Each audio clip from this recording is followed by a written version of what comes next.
Perfect daily routine. आता मित्रांनो, routine प्रत्येकाचं वेगळं असतं, कारण प्रत्येक जण काम करत असतो, प्रत्येक जण आपापल्या व्यापामध्ये असतो, परंतु एक परफेक्ट डेली रुटीन काय असावं याच्या. नमस्कार विद्यार्थी मित्रांनो, मी डॉक्टर संतोष पाटील, आपला सारथी. युवकांसाठी यशाची वाट या आपल्या पुढच्या व्हिडिओमध्ये आपल्या सगळ्यांचं स्वागत. मित्रांनो, आजचा जो व्हिडिओ आहे आणि त्या व्हिडिओचा विषय आहे तो आहे परफेक्ट डेली रुटीन.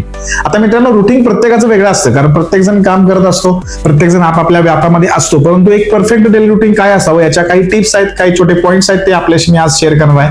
मित्रांनो, खरं तर डेली रुटीन करत असताना प्रत्येक टप्पा, प्रत्येक पायरी आपण आपल्या ध्येयापर्यंत पोहोचत असतो, आपल्या कामापर्यंत पोहोचत असतो, आणि त्यासाठी एक डेली रुटीन असावं असं प्रत्येकाला वाटतं. ते गरजेचं पण आहे, कारण मित्रांनो, जर तुमचा प्लॅन व्यवस्थित असेल आणि तुमचं जर रुटीन व्यवस्थित असेल आणि ते तुमच्या बॉडीमध्ये आणि तुमच्या ब्रेनमध्ये जर रिवायर झालं असेल तर 100% तुम्हाला ते चांगल्या पद्धतीनं फॉलो होतं आणि तुम्ही तुमच्या ध्येयापर्यंत लवकर पोहोचता, कमी वेळात पोहोचता, तुमचा वेळ वाचतो आणि तुम्हाला चांगलं समाधान आणि आनंद यामधून मिळू शकतो. यामध्ये सगळ्यात महत्वाची मित्रांनो गोष्ट अशी आहे ती म्हणजे सकाळच्या रुटीनपेक्षा आधी संध्याकाळचं रुटीन फिक्स करणं.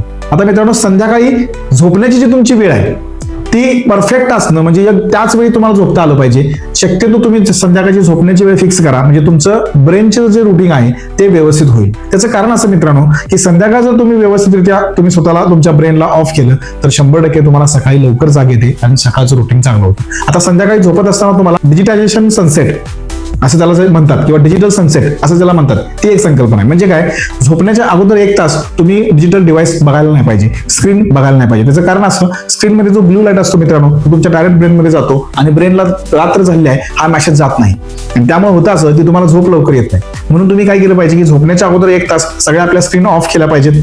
शांतपणे वाचन एखादं केलं तुम्ही चालू शकतं, मेडिटेशन केलं तरी चालू शकतं, आणि झोपण्याच्या वेळेच्या आधी तुम्ही 1 तास स्वतःला थांबवलं पाहिजे. हे जास्त महत्वाचं आहे. त्यामुळे संध्याकाळचं रुटीन आधी फिक्स करणं गरजेचं आहे. म्हणून मी आधी पहिला पॉईंट घेतलाय की संध्याकाळी तुम्ही योग्य वेळेत झोपण्याची एक ठरवा आणि त्या वेळेला बरोबर तुम्ही झोपलं पाहिजे. आता विषय सकाळी उठल्यानंतर. आता सकाळी उठल्या उठल्या सगळ्यात महत्वाची गोष्ट आहे की सकाळी उठल्यानंतर तुम्ही स्वतःला 1 तास, पहिला 1 तास अजिबात मोबाईल स्क्रीन घ्यायची नाही. त्याचं कारण असं की स्वतःबरोबर तुम्ही राहायचं आहे.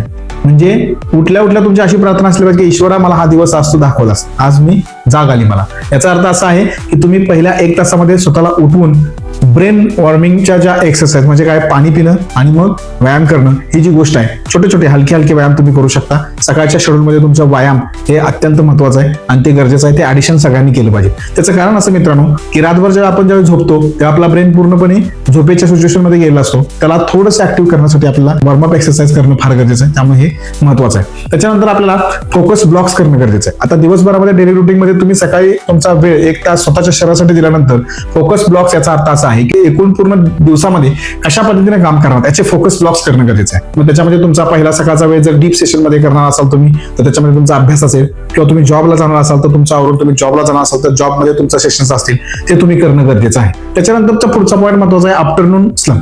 आता आफ्टरनून स्लम याचा अर्थ असा आहे मित्रांनो की आफ्टरनून पर्यंत आपला ब्रेन थोडासा स्लो होत आलेला असतो. त्याच्यामध्ये 10 मिनिटाची एक छोटीशी ब्रेनला विश्रांती देणं गरजेचं आहे. तुम्ही जॉबवर असाल तर तुम्ही ती मेडिटेशनच्या माध्यमातून करू शकता. जर तुम्ही घरी असाल तर वाम कुक्षी घेऊन तुम्ही करू शकता. वाम कुक्षी म्हणजे याचा अर्थ असा आहे मित्रांनो की जेवण झाल्यानंतर डाव्या कुशीवरती 10 मिनिटं घेतलेला नॅप, त्याला वाम कुक्षी असं म्हणतात.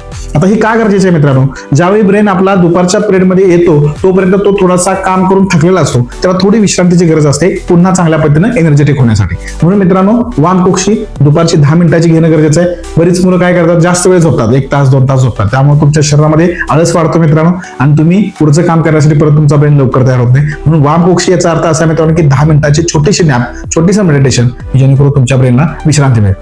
चौथी सगळ्यात महत्वाची या डेली रुटीन मधली अशी भाग आहे की किल डिस्ट्रॅक्शन्स. आता बऱ्याच वेळा काय होतं बघा की दिवसभर आपण नोटिफिकेशन चेक करत बसतो. शास्त्रज्ञ असे सांगतात की रोज आपण आपला मोबाईल 1500 वेळा चेक करतो विनाकारण.